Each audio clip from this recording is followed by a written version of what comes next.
Paramashivoham. Om Nithyananda. Paramashivoham. Om Nithyananda. Paramashivoham. Om Nithyananda. Paramashivoham. Om Nithyananda. Paramashivoham. Om Nithyananda. Paramashivoham. Om Nithyananda. Paramashivoham. Om Nithyananda. Paramashivoham. Om Nithyananda. Paramashivoham. Om Nithyananda. Paramashivoham.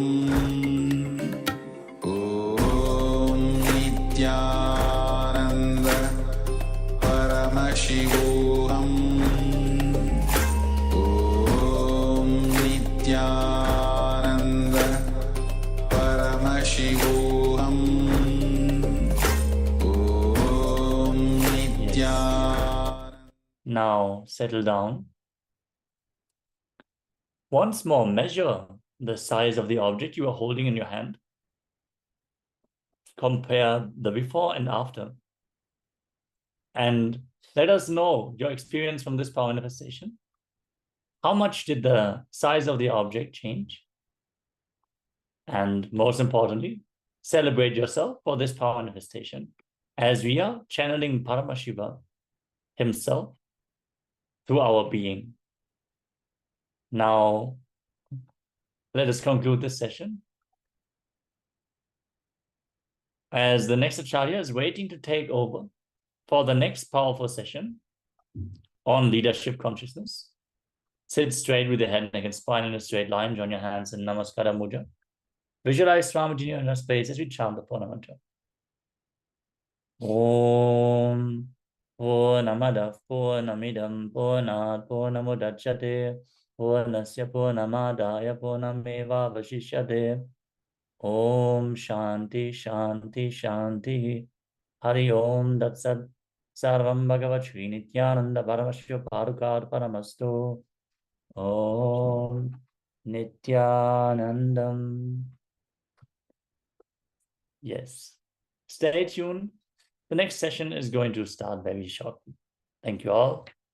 Nithyanandam. Om Nithyananda. Paramashivoham. Om Nithyananda. Paramashivoham. Om Nithyananda. Paramashivoham. Om Nithyananda. Paramashivoham. Om Nithyananda. Paramashivoham. Om Nithyananda. Paramashivoham. Om Nithyananda. Paramashivoham. Om Nithyananda. Paramashivoham. Om Nithyananda. Paramashivoham. Om Nithyananda. Paramashivoham. Om Nithyananda. Paramashivoham. Om Nithyananda.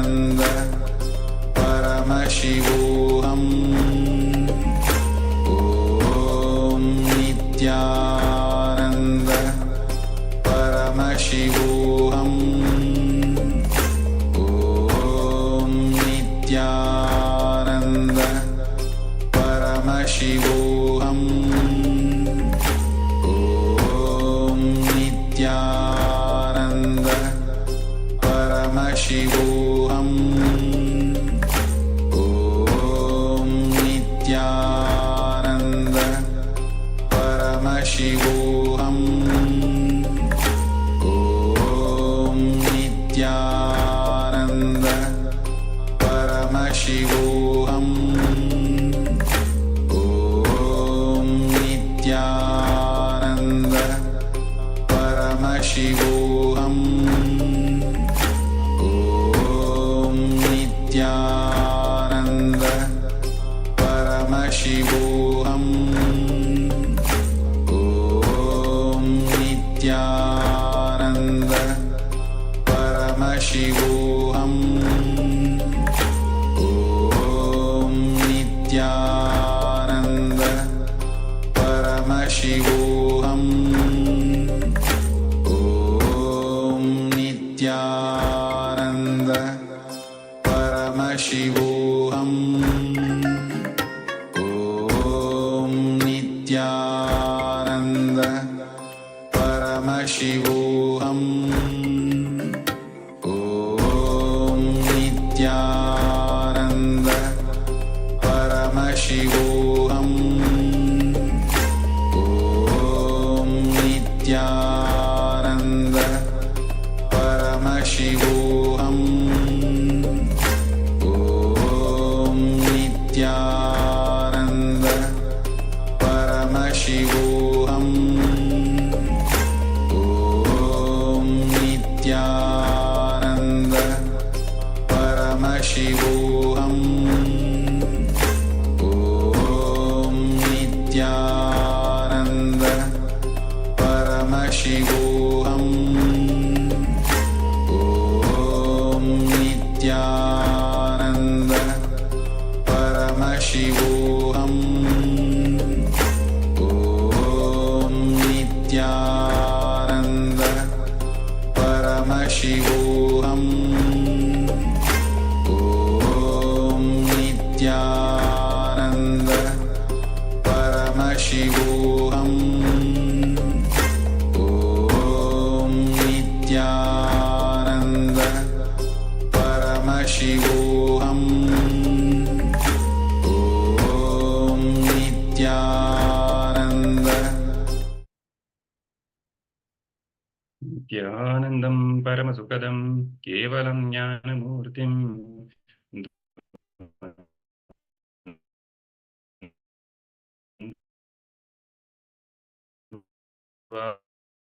अतीतं गगनसदृशं साक्षितं भातीतं त्रिगुणरहितं सद्गुरुं तं Namami. Nithyanandam, everyone. We welcome all the participants, all the viewers who have joined us on the social media platforms on this exciting day in Glimpses of Paramashivoham. Today is the final day of the series of Glimpses of Paramashivoham, because tomorrow we are starting the next season of Paramashivoham, level 1, level 2, and level 3.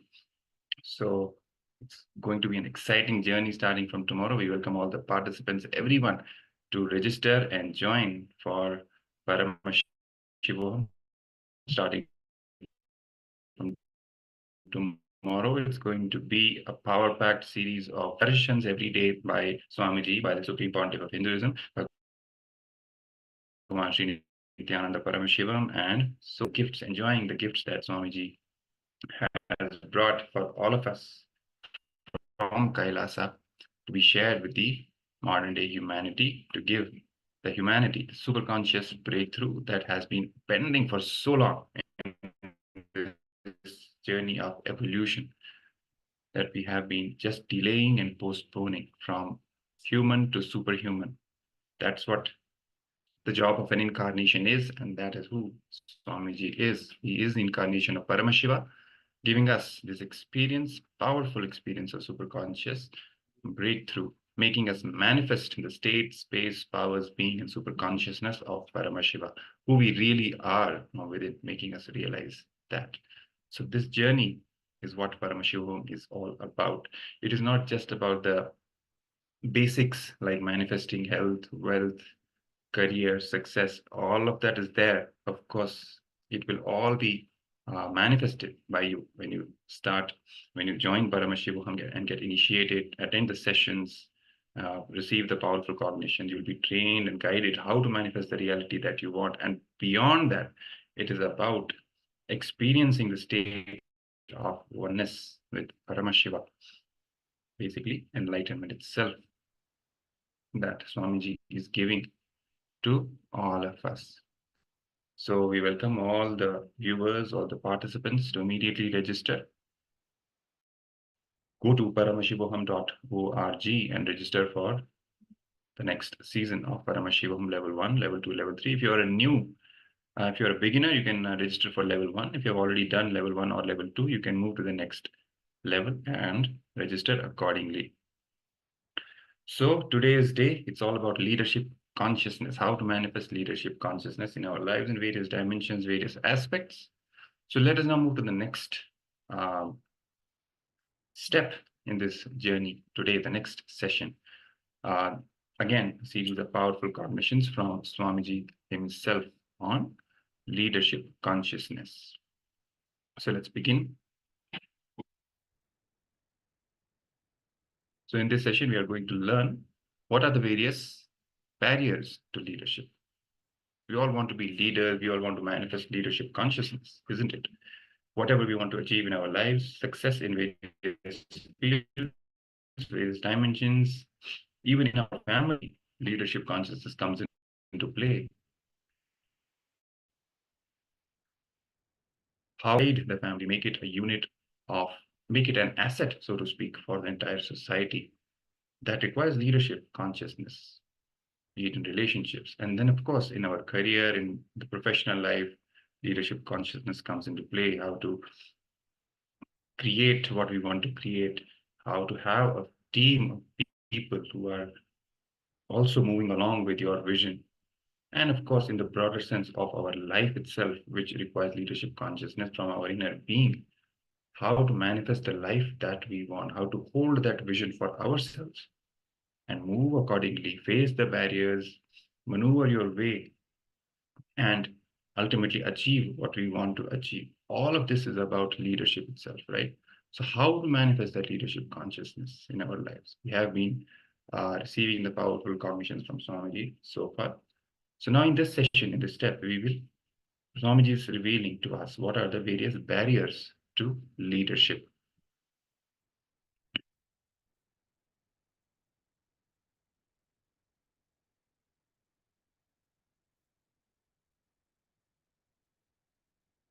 So the next barrier to leadership consciousness is your behavioral constraints.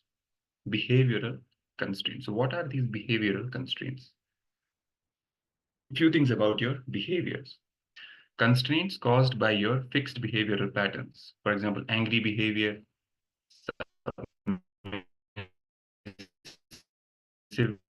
behavior, impulsive behavior. In your behavior are the behavioral patterns which form as the constraints. Constraints caused by your fixed behavior. They're fixed in a way. You're just repeating them again and again. Fixed behavioral patterns. For example, angry behavior, you get angry, right? It's a pattern. Submissive behavior, impulsive behavior, and lazy behavior, for example.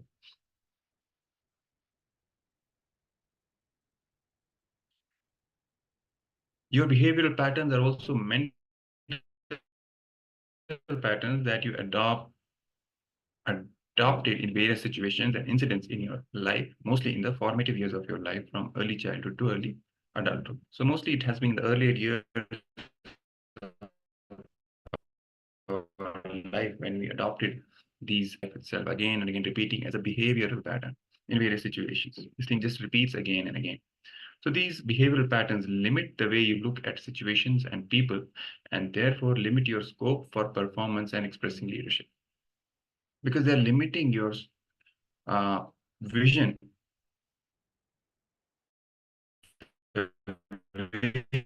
you see various situations and deal with various situations. They limit the way you look at situations and people, and therefore limit your scope for performance and expressing leadership from emergency. This is a typically fixed way of being, a standard behavioral pattern that you use to exit from any comforting situation. For example, some of you may cry and get away from a tough situation. Some of you may manipulate or tell a lie and get away from a difficult situation, etc. So basically, you always have some way, a fixed behavioral pattern to escape from emergency. When you get into a crisis situation in life, what do you do at that time? You always have a pattern to deal with that emergency situation, right? Sometimes how you would exit from that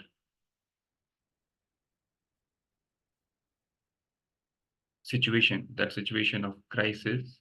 There's a typical fixed way of being, a standard behavioral pattern that you use to exit from any confronting situation, right? Some escape mechanism. So some of you may cry and get away from a tough situation. Some of you may manipulate or tell a lie and get away from a difficult situation. There are various ways. So let's now watch a short clip where Swamiji is revealing the deeper truths on this very aspect of the behavioral patterns. So let's listen in.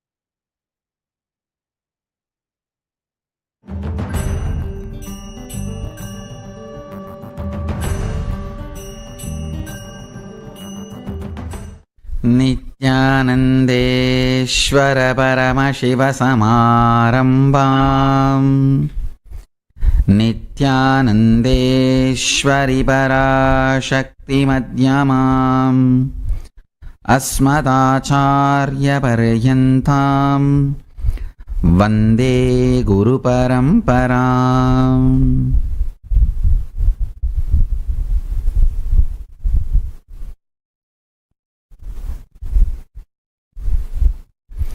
I welcome you all with my love and respects. I welcome all the devotees, disciples, samajis, satsangis, Srimahans, Mahants, Tanedar, Kotari, visitors, viewers, sitting with us all over the world through Nithyananda TV and two-way video conferencing, having Nayana Dikshas. So I welcome all of you with my love and respects. Subject for today's webinar: can leaders be created or are they born? Listen, both.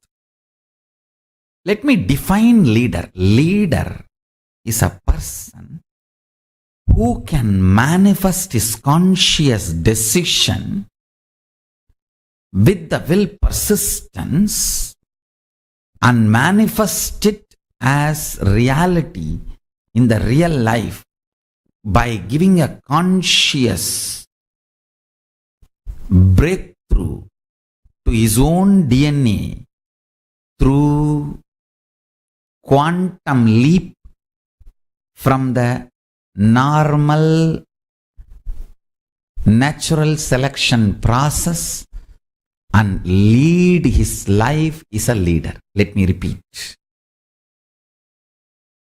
Your DNA goes through a natural selection process called growth. Leader is a person who can use his conscious decision power, will persistence, and give a breakthrough to the slow growth natural selection process, a quantum leap, manifest what he wants as a reality in his life. Is a leader. If your conscious decision, will, persistence decides you are a leader, you want to be a leader, you are going to manifest. What do you want?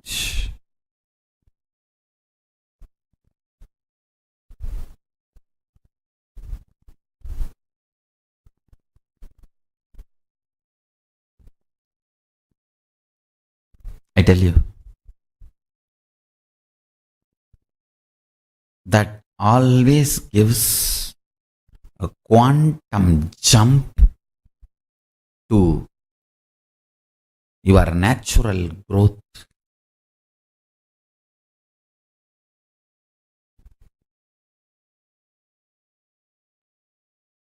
Natural selection process. I really want all of you to understand. I really want all of you to understand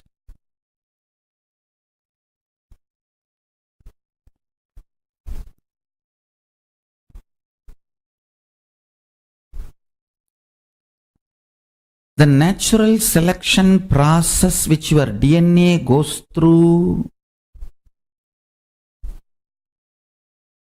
that slow growth is not compulsion or mandation or fate of you. Understand? Till you use the conscious decision power, it can be fate. Once you decide to use the conscious decision power, you can just alter, change, delete, rewrite anything you want. Anything you want.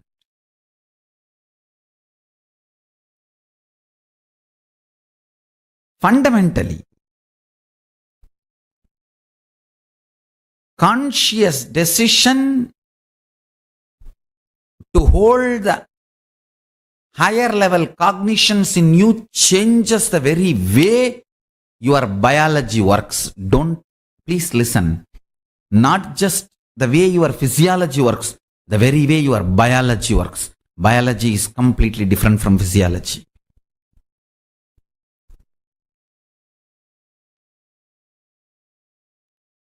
The very way your biology works changes by the power of conscious decision. Conscious decision to hold powerful cognition.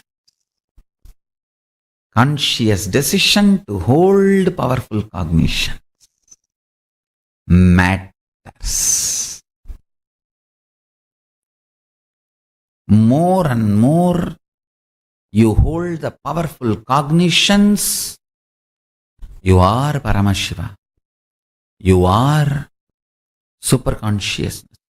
Do not hold the cognition, you are not the body. That is stupidity. Listen, one of the biggest false propaganda.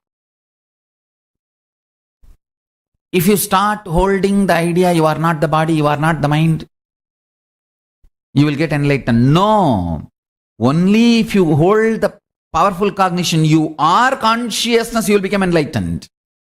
If you feel you are not the body, you are not the mind, you will fall into depression. Then what else? You need to be affirmative in the space of Purna, not just emptying in the path of Shunya. Listen, emptying in the path of Shunya is not ultimate. Affirming in the path of Purna.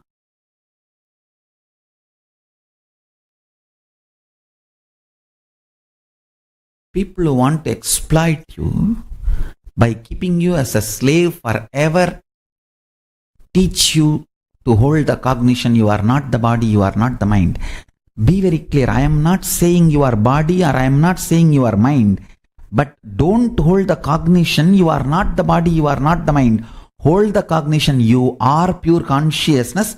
Automatically you are not the body, you are not the mind will happen in you as a side effect. Fundamentally, you will experience your body also, mind also, but you are not bound by any of it.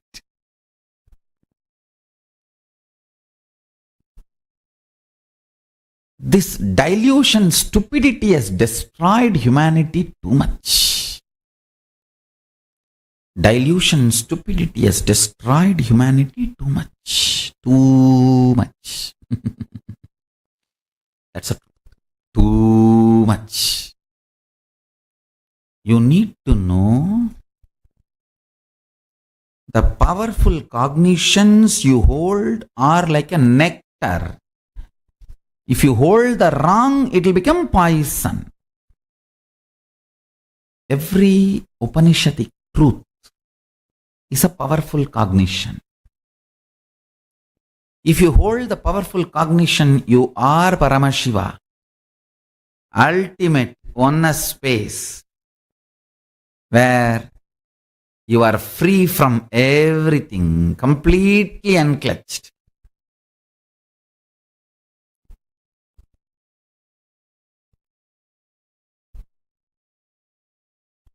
Manifesting Mahatattva, Mahatattva, manifesting macrocosm. Universe comes out of you, lives in you, relaxes in you. Universe comes out of you, rests in you, relaxes in you. Hold the truth. Hold the truth of enlightenment. Hold the truth of enlightenment. Hold the experience of powerful cognitions in your being. I tell you, when you hold the powerful cognition in your being, I am Paramashiva, use that consciously and break your tiredness, boredom, sadness, depression, blind spots, reasonless guilt, reasonless feeling low, all this stupidity, you break. You give a breakthrough.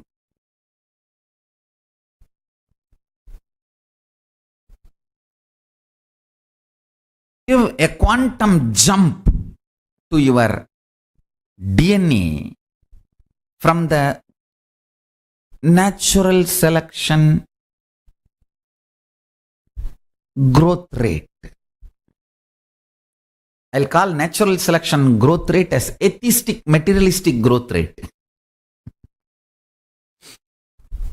AM growth rate. Conscious decision giving breakthrough and quantum leap to your DNA. I'll call it as PM growth rate, Paramashivoham growth rate.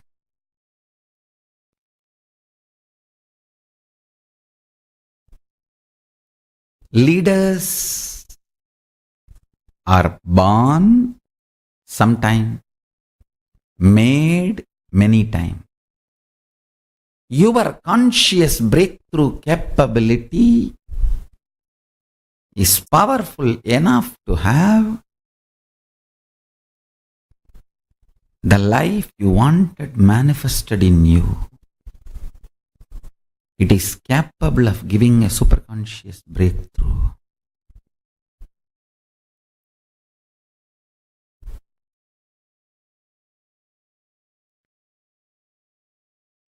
Understand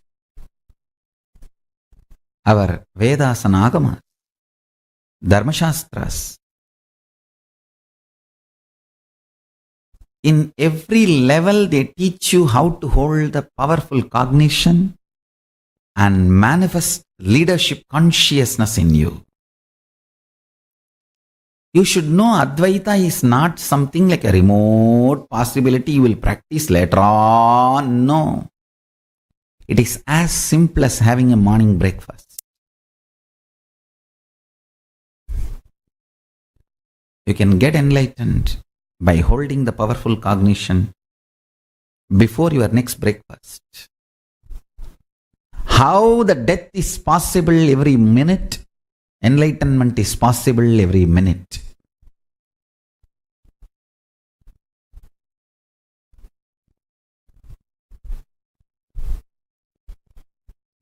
Enlightenment is the purpose of life, and listen carefully.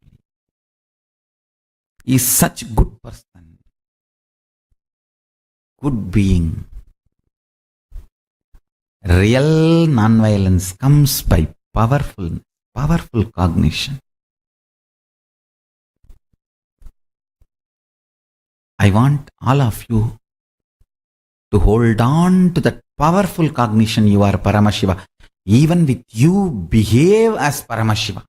Even when you are alone in your bedroom, talk to you as Paramashiva. Behave with yourself as Paramashiva. Demand yourself to be Paramashiva.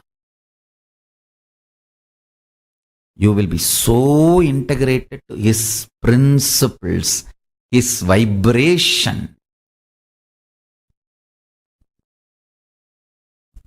Cosmos will feel so good about you. You will feel so good about cosmos. That is what I call leadership quality. Feeling so good about you and the world and life and everything is leadership. You will feel Brahmanyam Bhaguputratam. I am the favorite chosen one of the cosmos. Brahmanyam Bahuputratam. I am the favorite chosen one of the cosmos. I tell you.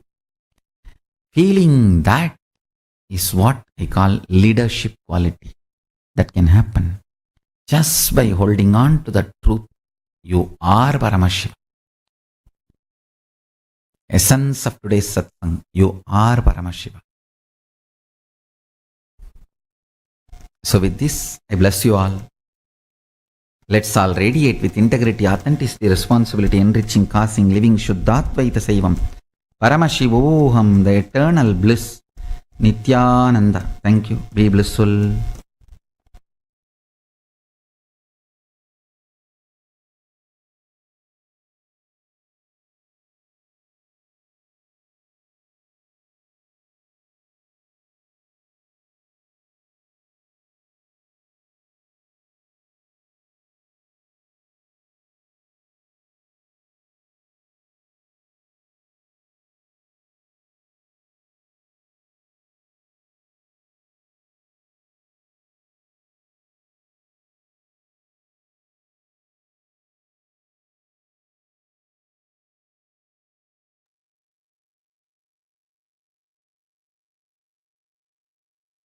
Yes. So now, after this beautiful revelation from Swamiji about how to manifest leadership consciousness with the conscious decision, that's what causes breakthrough in our whole consciousness and our whole life as well. So let us now move next to the internalization exercise on the same topic of behavioral patterns and how they limit the leadership aspect of us. Let me just project the slide for all of you.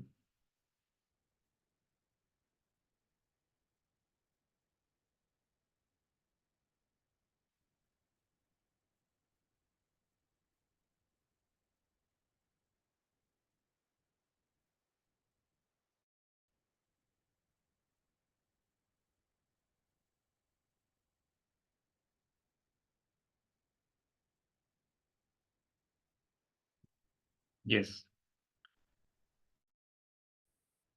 So as you can see on your screens is the exercise question being projected. So the first part which we are going to do is pick one behavioral pattern each. Enact a situation where you express this pattern. For example, you get angry when others talk loudly. You feel helpless when you are given negative feedback by your boss. Pick them one by one and enact a situation where you express that pattern. Be it anger, be it laziness, be it anything, irritation, or some addiction pattern. So take the behavioral pattern, one pattern each, and enact a situation where you express this pattern. So let's do this now. Let's begin.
Yes.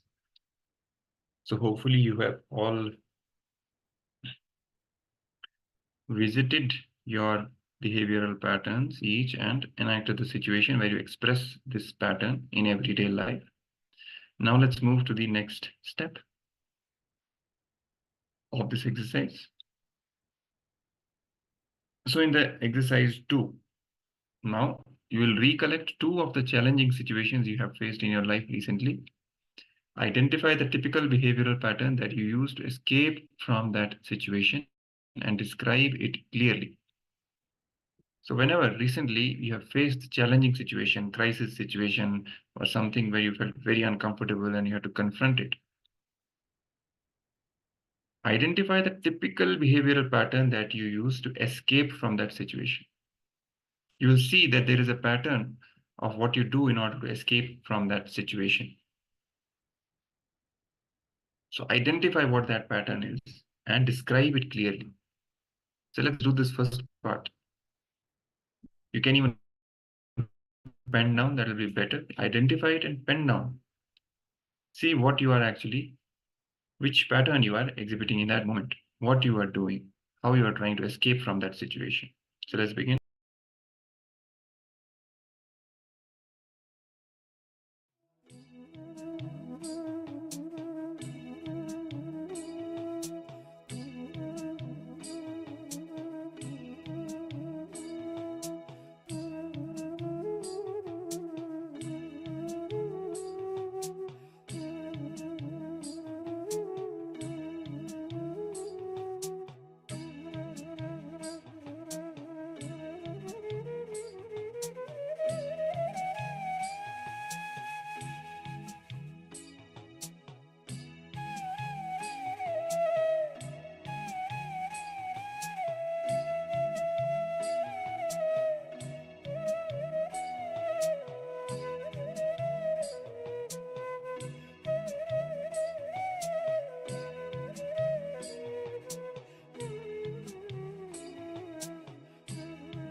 So now that you have described the behavioral pattern that you use to escape from any challenging situations, now it is time to complete with all of these incidents and the pattern that you also act on. So let's now take these incidents, what you just wrote about, and complete with them. Relive, go to that moment, become that person who was in that situation, whatever you did in that moment, become that person with awareness, relive that and complete with that incident. So let's begin.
Yes, so hopefully you have all completed the exercise and you have all done the completion process. If you have not, you can continue later on. Revisit these incidents, these behavioral patterns that you act upon in that moment, in that challenging situation, and complete with that incident. So next we will now move to the power manifestation session. We are manifesting the powers, the Ashtamaha Shaktis, and we will now be moving to the next round in that series of power manifestations. So let me project the slide for all of you.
So in this round, we are going to manifest the power of increasing the size of the object away from you. And we have also seen the Shastra Pramana, the scriptural evidence for this power.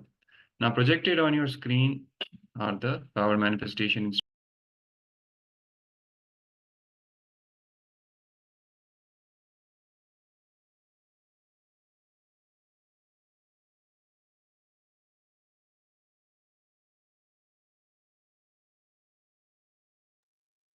First, sit cross-legged on the floor or on the chair with your head, neck, and spine in a straight line. Second, visualize Paramashiva has come down as Bhagavan Sri Nithyananda Paramashivam from Kailasa. Remember Paramashiva in your third eye. Third, sit with this powerful cognition and meditate on it. Think intensely, you are Nithyananda Paramashiva. Anything else you think as your identity is delusion. You are Nithyananda Paramashiva. Nithyananda Paramashiva.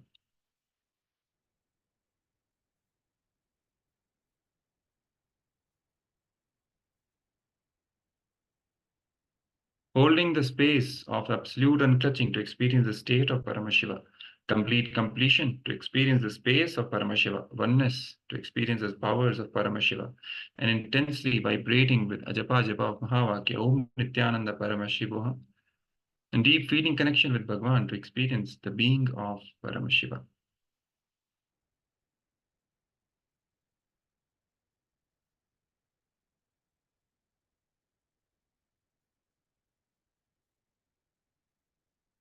So these are the instructions for the power manifestation round being projected on your screen. Please make sure you turn on the video recording first before we start the power manifestation so that you can record yourself and share the video with others to inspire them. Also to join Paramashivoham and experience power manifestation. Then you start manifesting. Measure first the size of the object and note it down. Keep the object away from you. So let's all take the first initial measurement of the object that you've chosen to manifest the power on. Once you have taken the measurement, keep the object away from you. Then what we'll do is connect with Swamiji, connect with the Supreme Pontiff of Hinduism by chanting Mahavakya, Om Nithyananda Paramashivoham. I will be playing the Mahavakya and you can chant along with audio. Holding that space of oneness with Swamiji, you declare the change of size. While you're continuing to chant the Mahavakya, you hold this declaration in your inner space for the size of the object to change. Then in the end, you will take another measurement of the size and verify the power manifestation. So let's begin now with the power manifestation. Hopefully you've all taken the first measurement. Now keep the object away from you and let's start the power manifestation.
Yes, sorry for the technical glitch.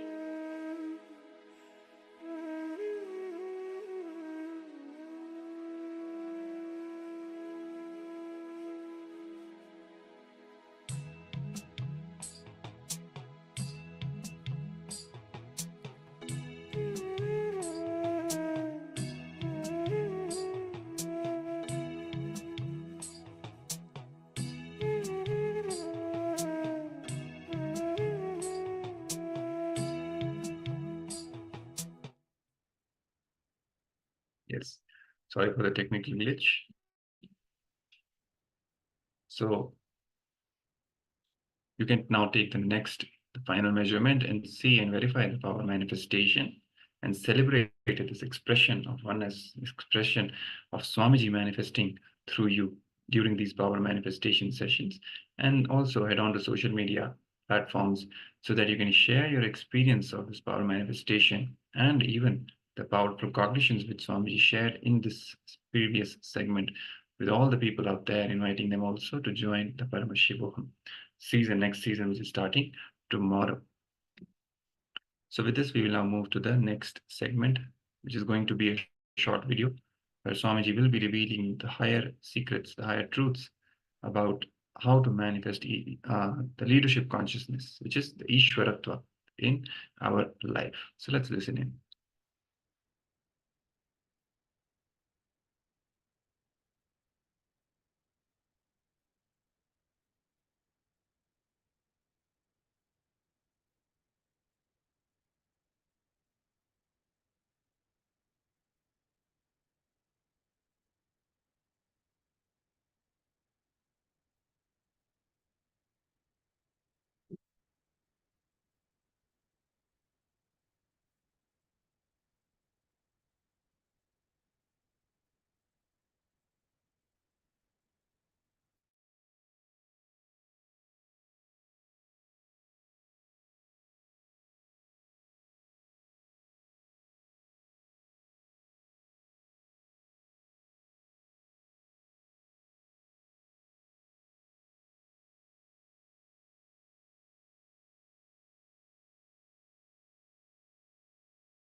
Subject for today's webinar: can leaders be created or they born?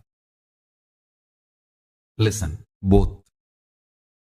Let me define leader. Leader is a person who can manifest his conscious decision with the will persistence and manifest it as reality in the real life by giving a conscious breakthrough to his own DNA through quantum leap from the normal natural selection process and lead his life is a leader. Let me repeat. Your DNA goes through a natural selection process called growth. Leader is a person who can use his conscious decision power, will, persistence, and give a breakthrough to the slow growth, natural selection process, a quantum leap, manifest what he wants as a reality in his life. He's a leader. If your conscious decision, will, persistence decides you are a leader, you want to be a leader, you are going to manifest what do you want.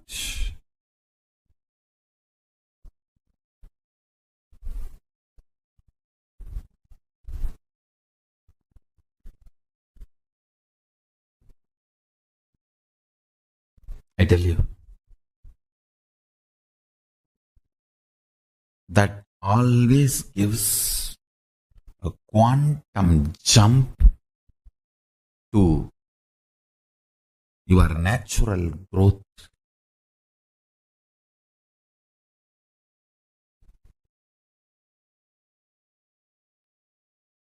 Natural selection process. I really want all of you to understand. I really want all of you to understand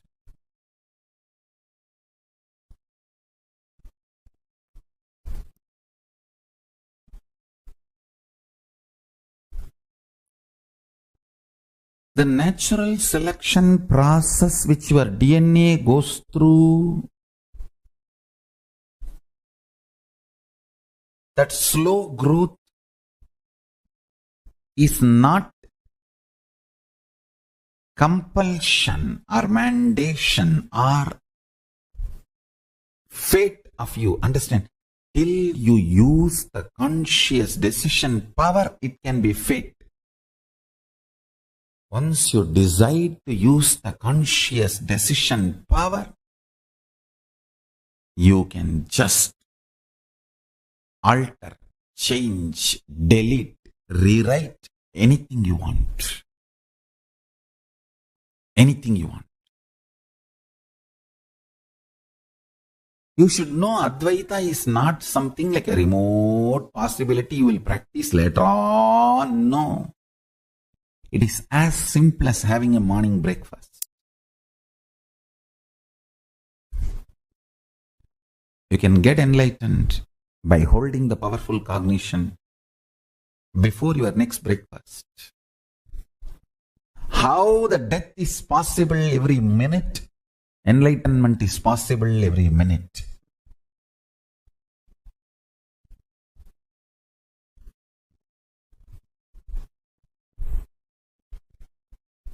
Enlightenment is the purpose of life, and listen carefully. Is such a good person, good being. Real non-violence comes by powerful cognition. I want all of you to hold on to that powerful cognition. You are Paramashiva. Even with you, behave as Paramashiva. Even when you are alone in your bedroom, talk to you as Paramashiva. Behave with yourself as Paramashiva. Demand yourself to be Paramashiva. You will be so integrated to his principles, his vibration. Cosmos will feel so good about you. You will feel so good about Cosmos. That is what I call leadership quality. Feeling so good about you and the world and life and everything is leadership. You will feel Brahmanyam Bhagavutratam. I am the favorite chosen one of the cosmos. Brahmanyam Bhagavutratam. I am the favorite chosen one of the cosmos. I tell you. Feeling that is what I call leadership quality that can happen just by holding on to the truth. You are Paramashiva.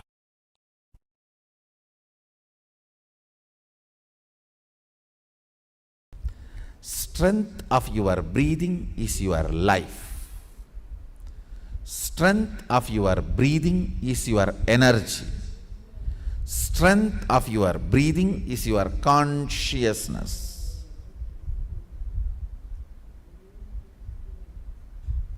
Strength of your breathing is your attention span.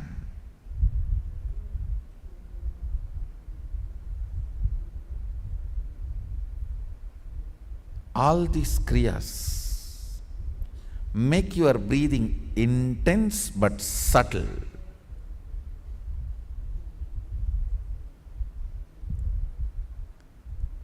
When your breathing is made intense but subtle,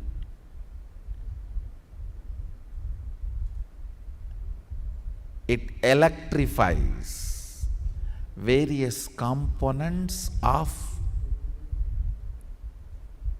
your brain. Understand? There are certain pranayamas. It expands your lungs capacity. It expands the Anahata chakra's power. Means ability to include large number of people in you without judging. Understand? More and more you judge, more and more you exclude. Ability to include without judging is expanded through certain pranayamas. That is why yogis are always become very loving people. But bondhus, buddhus, there is a next level where you form judgments but you include them. When certain components of your brain is awakened, it's not that you don't form judgments. You form judgments, but you don't include them. You don't exclude them, you include them. Having proper judgments and including them without excluding them is leadership consciousness.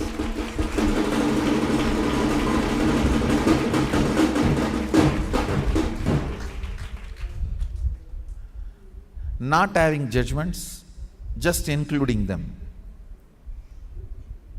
You become such fool. Foolishness is not Bolenatha, understand? Sadashiva's name Bolenatha does not mean he is fool, no. He is in such space, never excludes anybody, but he has a right judgment about everybody.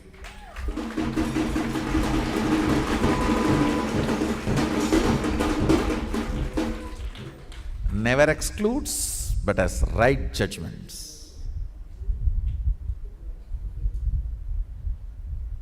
If you exclude because of judgment,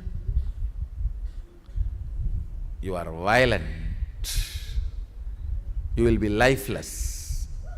If you include without judging, you will be fool, getting exploited, cheated, finally destroyed.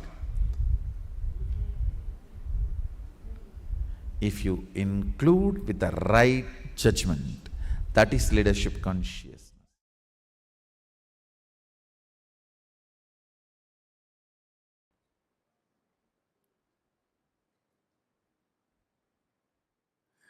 Understand, if you have the attitude of why me, even if you are world's richest man, you will not be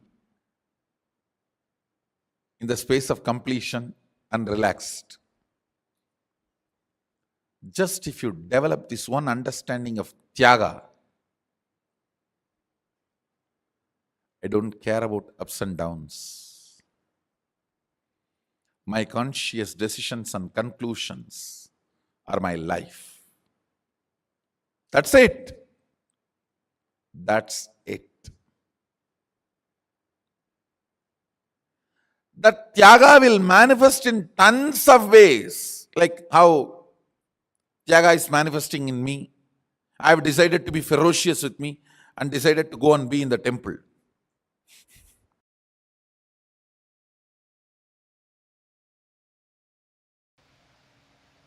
Whether it is small or big, only if you make decisions for yourself, you will be complete.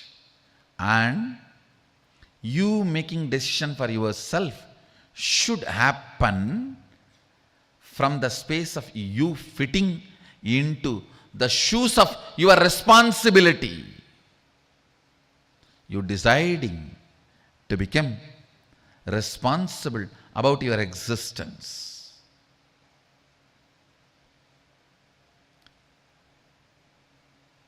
Understand? You deciding to become responsible about your existence. You deciding to be complete about your responsibility. This too makes Ishwaratva happen in you. Understand? Nothing. There is nothing to be achieved in the life other than living Sadashiva and making the world live Sadashiva. Everything else is simple waste of life. Waste of life. You are born deluded into the concept of money and you run, suddenly collapse. Whether you are successful in saving or not unsuccessful in saving, whether you had it or did not have it, both doesn't matter. You have not even done some good to somebody.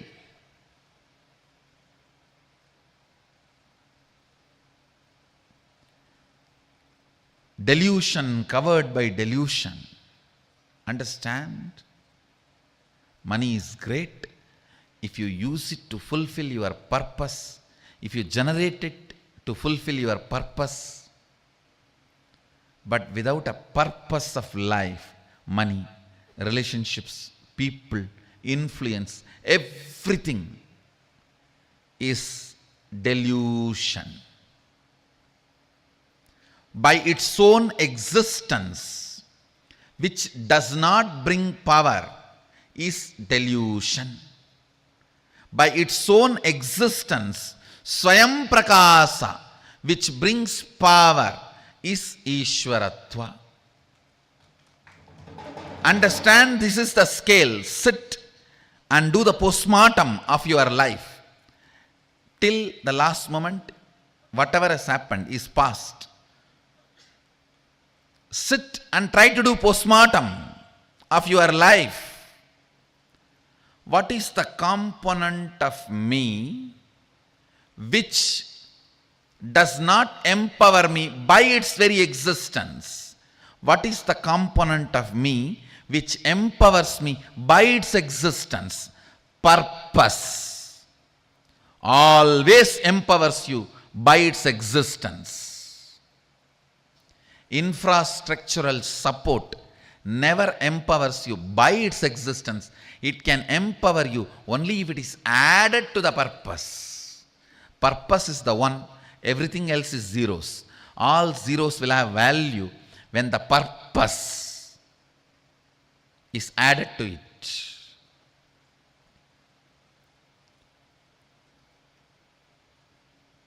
Be responsible for your purpose of existence. Understand? Look brings beauty, purpose brings personality. Look brings beauty, purpose brings personality. Beauty can never be permanent component of your life. Personality can be the permanent component of your life.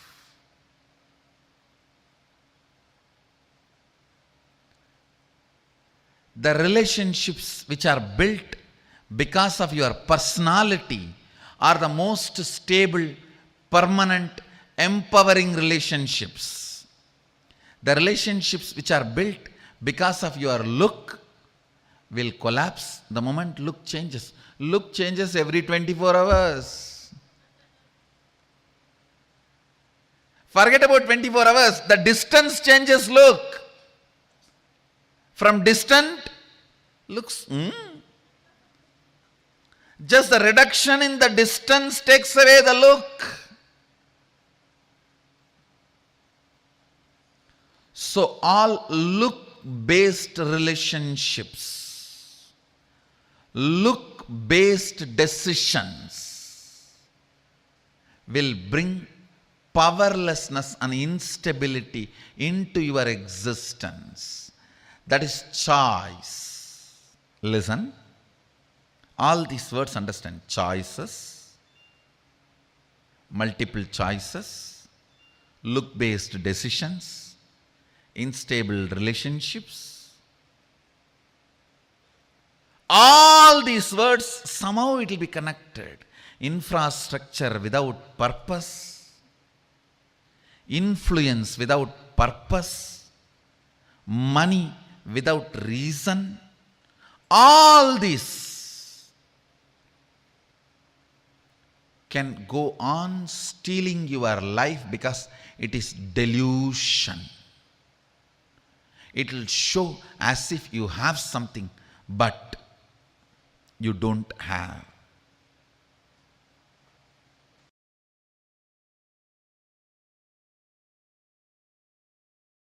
The horses in the army which runs in the front always wins and comes back.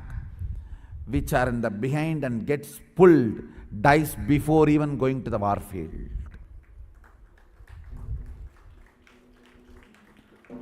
Horses in the army which runs in the front goes, wins, comes back. The horses which are behind gets dragged and pulled, does not want to come, dies before even going to the war field. Are you going to be the horses in the front or in the behind getting dragged, pulled? I tell you, life is Kurukshetra.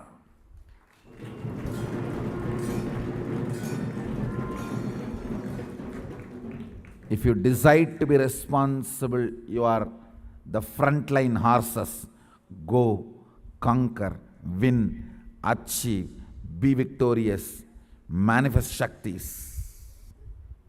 Or be there getting dragged. Naturally, rope is in the neck.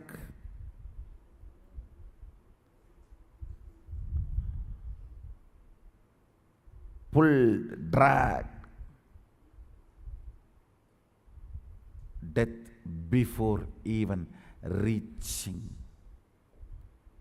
the war field. Unit of life is responsibility. Based on the responsibility you cognize, powers are manifested in you. Understand? Not the cheating. In responsibility also you have an inner image responsibility separate, outer image responsibility separate. Outer image responsibilities, everyone should become Sadashivatva. Inner image responsibility, let's have a big beach house and vacation house and sleep.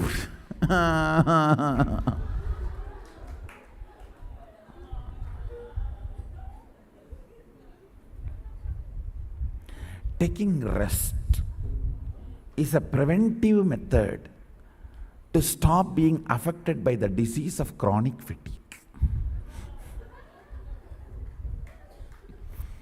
So before the tiredness disease attacks me, let me take preventive measurement of taking rest.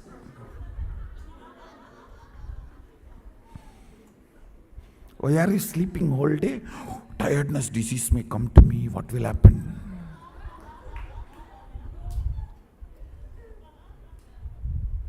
Let me take rest and stop tiredness coming to me.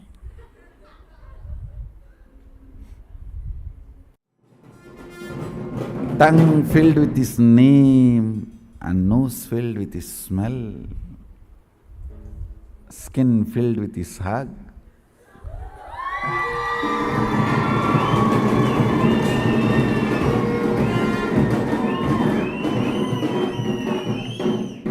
Emotions filled with emotions.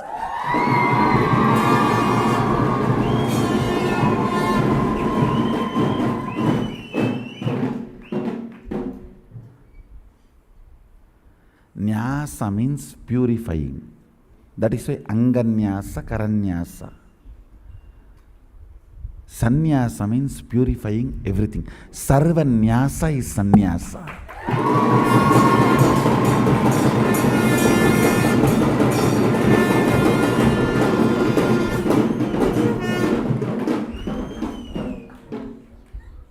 You invoke the sacred sounds to purify the kara and anga, hands and parts of your body. You need to invoke the divine itself to purify everything.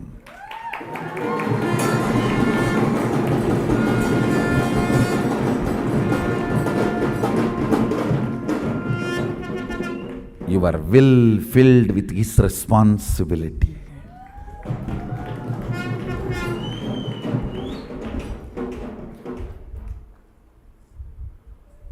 Third eye filled with his vision.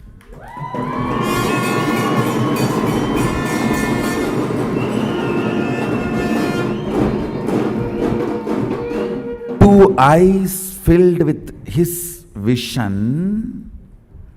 Third eye filled with his vision.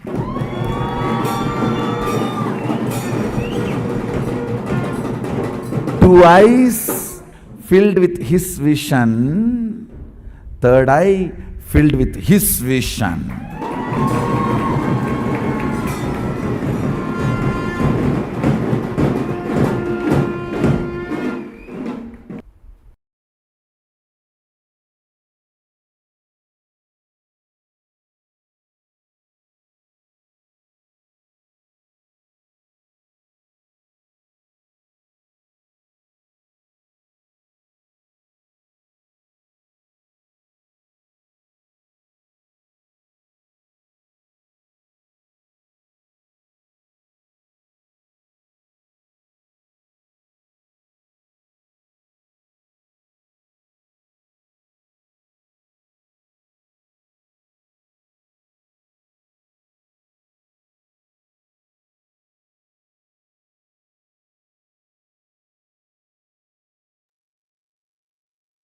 Sorry for the technical glitch. So after this beautiful revelation from Swamiji, let us now move to the next segment, the next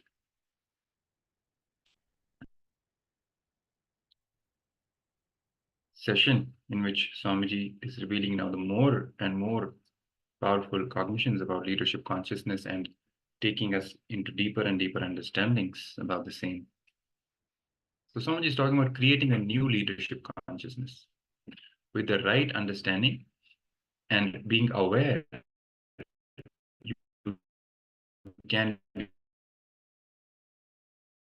established in a new leadership consciousness. That's what Swamiji is sharing with all of us. Established in a new leadership consciousness.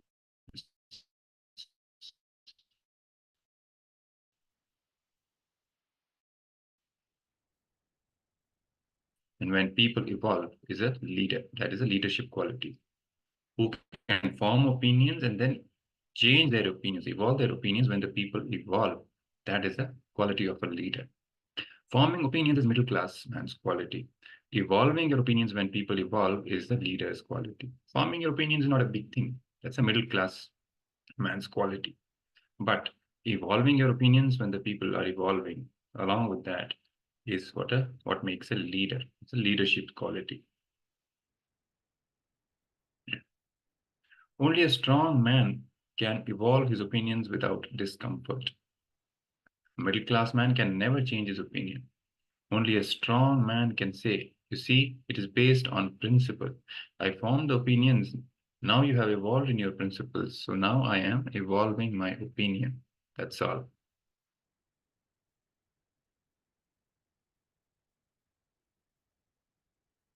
Keeping the principle and personal relationships separate.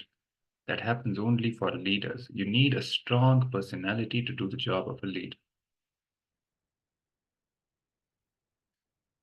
Be blissful.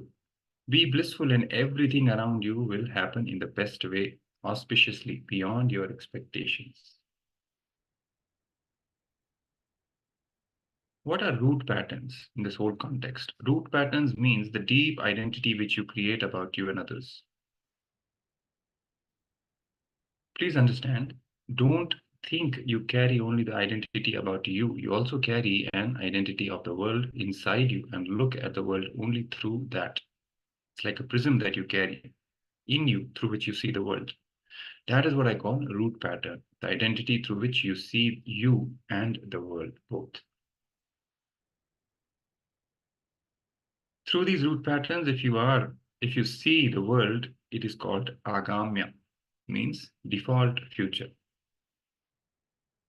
Through impossibility, means not possible, you continue to see the world, continuously seeing the world through the concept of impossibility. Continuously seeing the world through your root patterns is your default future. In Sanskrit, we call it agamya. The root patterns which you are carrying about you, with that, if you continue to live, you will make a default future which is called agama karma. That will always be very destructive.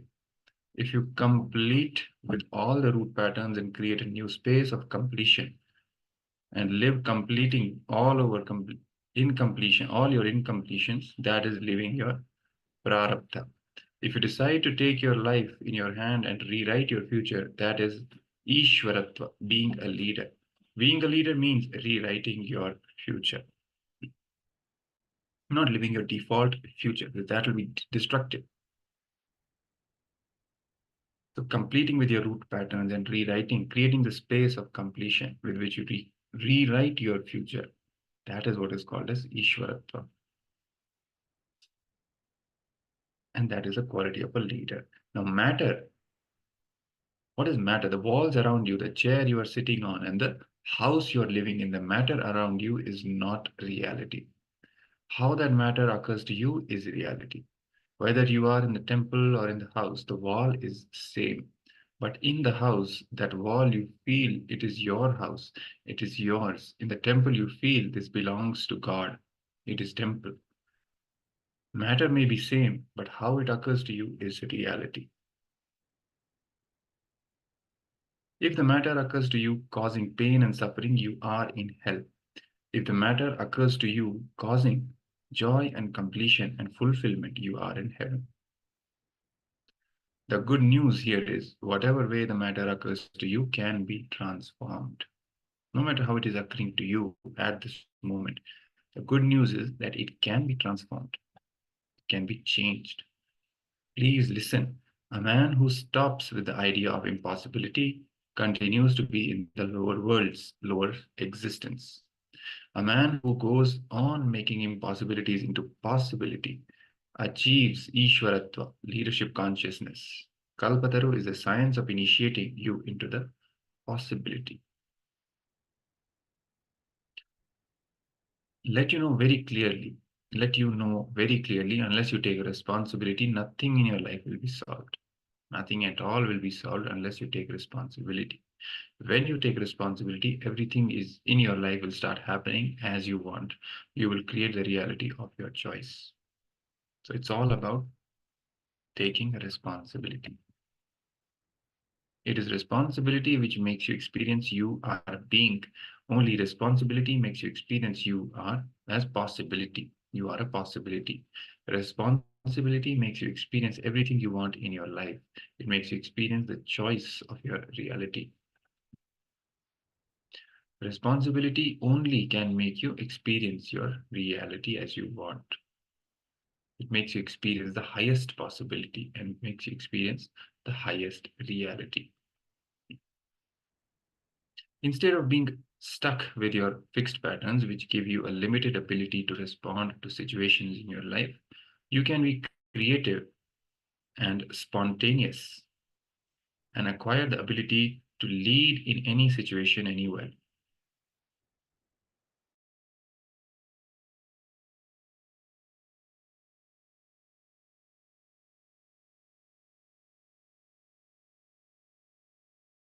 So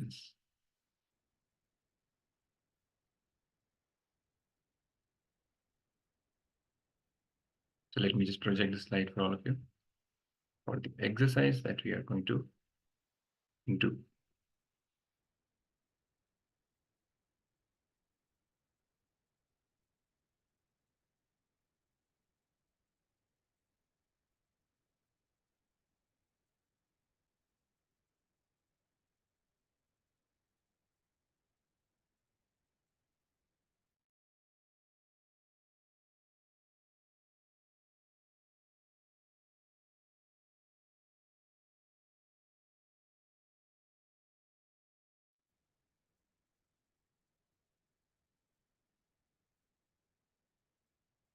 So as you can see on your screens is the exercise being projected. So the first point, share what according to you is absolutely mandatory to be a leader and express leadership effectively.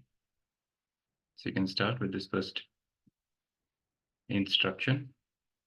Share what according to you is absolutely mandatory to be a leader and express leadership effectively. You can start penning down all of these qualities which you feel are absolutely mandatory to be a leader and express leadership effectively. Let's begin.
Yes, so now that you've written down the qualities, now look in and see what impossibilities are stopping you from manifesting these qualities and pen them down.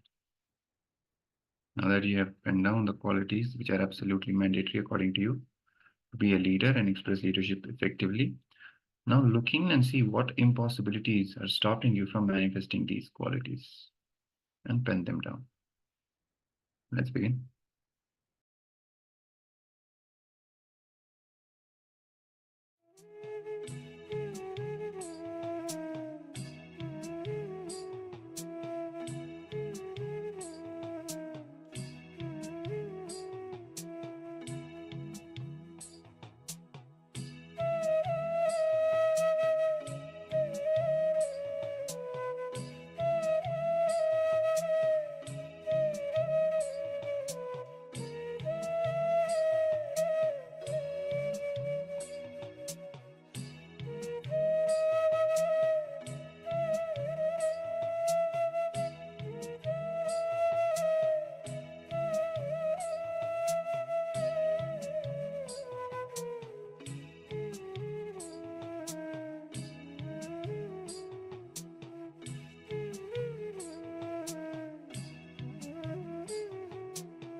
And now that you have written down also the impossibilities which are stopping you from manifesting these qualities, declare to manifest these qualities from now and start expressing them in your life. Complete with all the impossibilities that are coming in the way and declare to manifest these qualities from now and start expressing them in your life. Take a couple of minutes and make this strong sankalpa, this declaration inside you. Hold that space and make that strong declaration to manifest these qualities from now on and start expressing them in your life.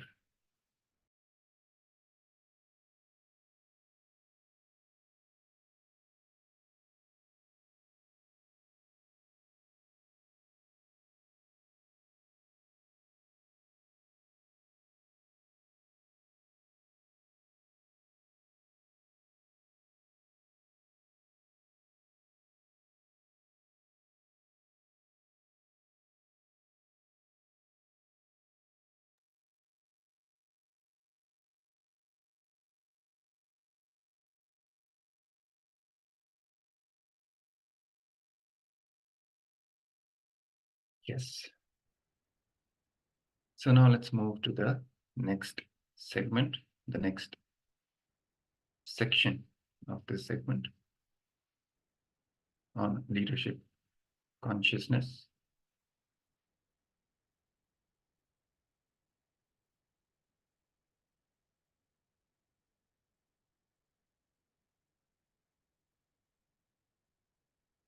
This is a Nitya Kriya which Swamiji is teaching for creating a new leadership consciousness inside us.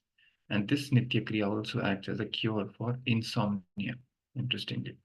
So either you want to develop the leadership consciousness inside you. So the Nitya Kriya, this Nitya Kriya will help you if you practice it regularly. And at the same time, if you're suffering from insomnia, doing this Kriya regularly will definitely heal you from that insomnia.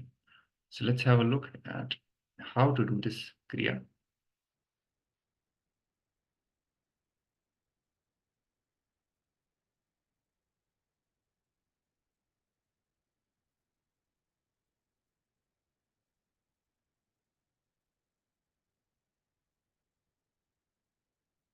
So in this Kriya, the first step is the Shalabhasana or the locust posture.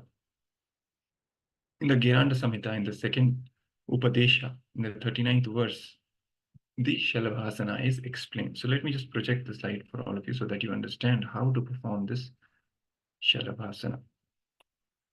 And this is the first step in this Kriya. Nitya Kriya are powerful techniques. They are the combinations of certain yogic postures and pranayamas, breathing techniques, which are meant to clear the blockages in your nadis, in your kundalini shakti, and to make it manifest completely, and clearing out any blockages or energy blocks that are existent in your body, in fact, your body-mind complex, and heal you from any disorder or create a strong cognition inside you so that you can manifest that cognition.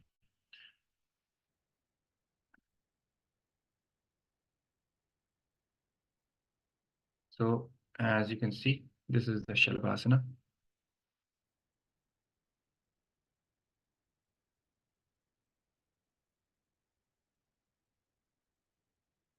Lie on the ground, face downwards, the two hands being placed on the chest, touching the ground with the palms.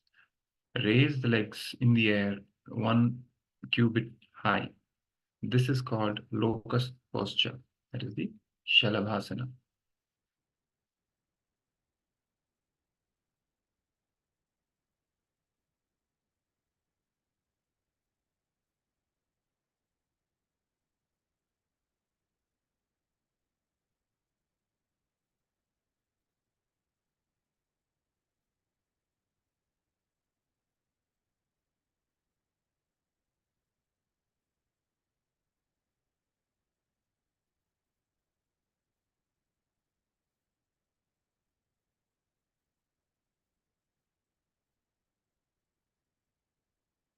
So in this asana, you have to lie flat on the stomach with the legs and the feet together and soles of the feet uppermost. The arms may be placed either under the body or by the sides with the palms downwards or the hands clenched. Stretch the chin slightly forward and rest it on the floor throughout the practice. Close the eyes and relax the body. This is the starting position.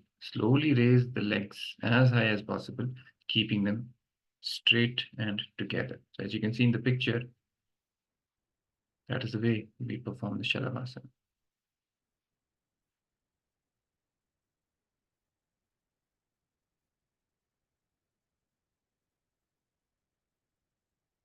The elevation of legs is produced by applying pressure with the arms against the floor and comfortable without strain. Slowly lower the legs to the floor, then return to the starting position and relax the body with the head turned to one side. Allow the respiration and heart rate and heartbeat to return to normal.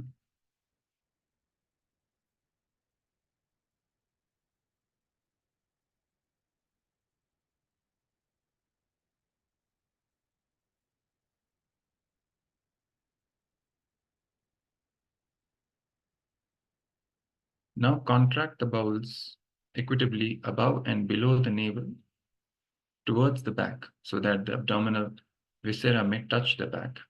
He who practices the Uddiyana, that is flying up the Uddiyana Bandha without ceasing, conquers death. The great bird, the breath, by this process is instantly forced up into the Sushumna and flies constantly therein only.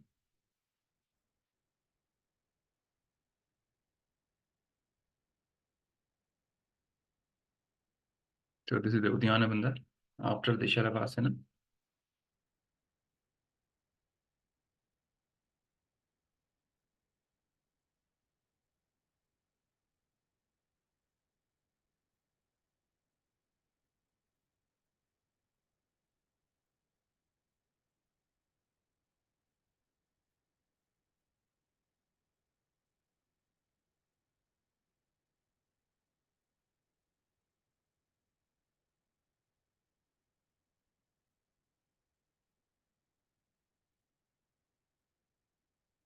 Then after that comes the next technique.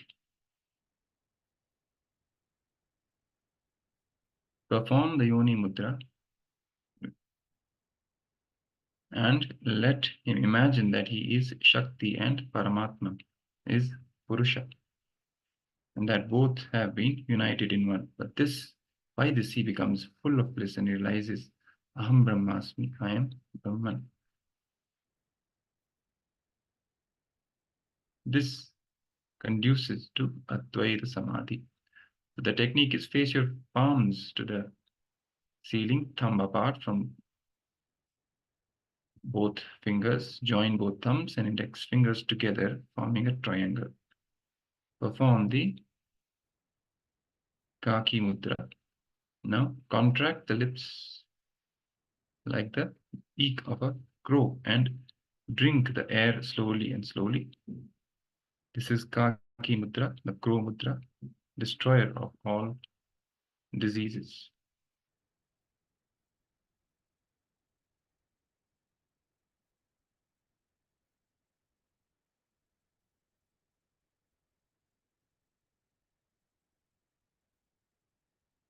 Let's look at the entire technique of this Nitya Kriya. The first, lay down on the stomach in Shalavasana, then lock your hands in the triangle with thumbs and index fingers.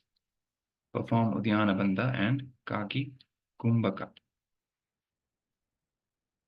So this is the Nitya Kriya. And if you do this Nitya Kriya regularly, it will help you develop the leadership consciousness in you and also heal any insomnia related problem if you have.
Astronomy shows this shares very beautifully. This is the science of evolution. First, all of us were single cell Africa. But floating in the ocean, we are floating in the water, said, yeah, imagine all of us living as an amoeba. When the next process has to happen, an incarnation comes down, basic humanity. Therefore, Bhagwan Mahavishnu comes down, comes down as Matsyavatara. And then that there's one more event that you can learn what. So amoeba event. Now, for almost like thousands of years, we were only living in water, as well as happily as the next thousand has to. Therefore, Mahavishnu came in the form of Purvavatara, where you can live on land and water. So, and that is where all of it evolved as a church. Now, as a church, now, and that form is very beautifully. From that, we moved on to become a monk. But we have two legs, we are running around, we are in the basic kingdom. And then from monkey, we didn't stop there. We wanted the next break.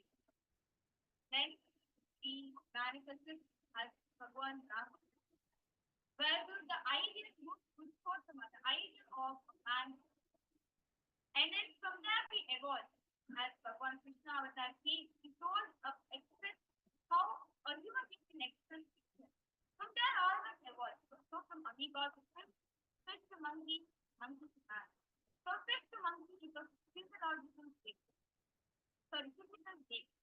From fish to monkey is a physical and psychological state. From monkey to man, the physical, psychological, and conscious. Now, it's been 10,000 years, meaning a smooth modern science has been over 200,000 that we have been stuck in what we call as the anatomically modern, the AMH, the visual term.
Yes.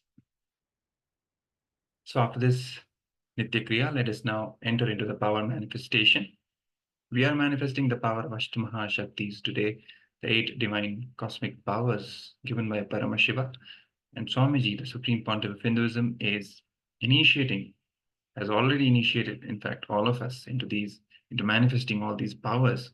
And it's just for us to play with this space of oneness from which all these powers are radiating and manifesting. So let's now enter into another round of this power manifestation session and see how we can explore more and more this space of oneness, this gift that Swamiji has given to all of us. So let me just project the slides for all of you.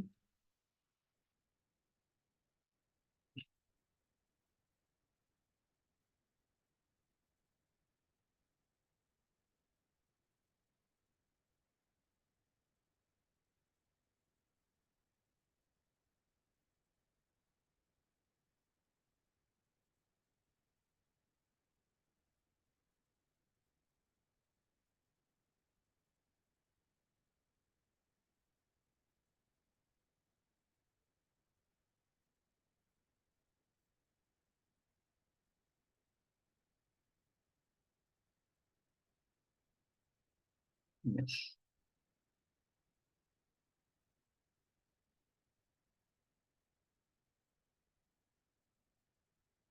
So as you can see,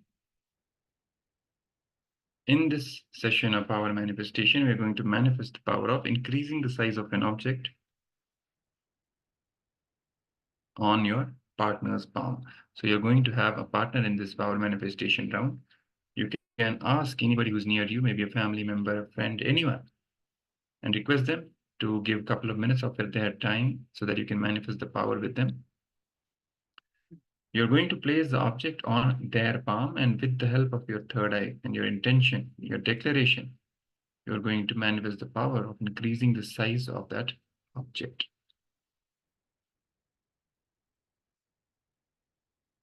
So as you all know, the Shastra Pramana has already been shared with all of you. The general guidelines for manifesting this power, instructions, are as follows. Sit cross-legged on the floor or on the chair with your head, neck, and spine in a straight line. Visualize Paramashiva has come down as Bhagavan Sri Nithyananda Paramashivam from Kailasa. Remember Paramashiva in your third eye. Then sit with this powerful cognition and meditate on it. Think intensely, you are Nithyananda Paramashiva. Anything else you think as your identity is delusion. Drop it. You are Nithyananda Paramashiva. Nithyananda Paramashiva.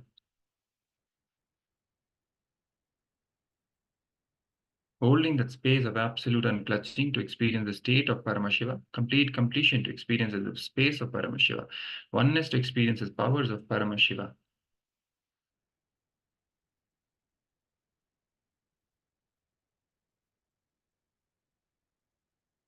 Intensely vibrating with Ajapa Japa of Mahavakya, Om Nithyananda Paramashivoham, and deep feeling connection with Bhagavan to experience the being of Paramashiva. So let's now start the power manifestation. Make sure you have your video recording turned on. Now take the first measurement, measure the size of the object and note it down. Then put the object on your partner's palm or ask your partner to put it on their palm.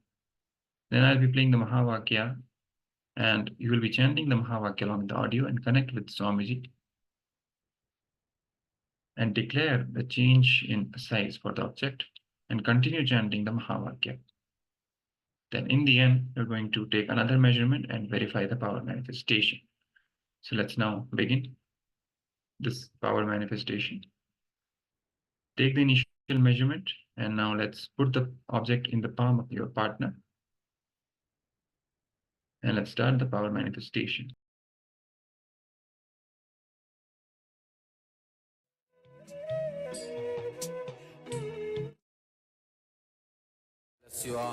Let you all open all your three eyes and manifest the powers of Mahasadashiva. Om Nithyananda Paramashivoham. Om Nithyananda Paramashivoham. Om Nithyananda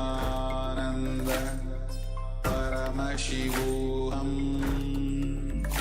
Om Nithyananda Paramashivoham. Om Nithyananda Paramashivoham. Om Nithyananda Paramashivoham. Om Nithyananda Paramashivoham. Om Nithyananda Paramashivoham. Om Nithyananda Paramashivoham. Om Nithyananda Paramashivoham. Om Nithyananda Paramashivoham. Om Nithyananda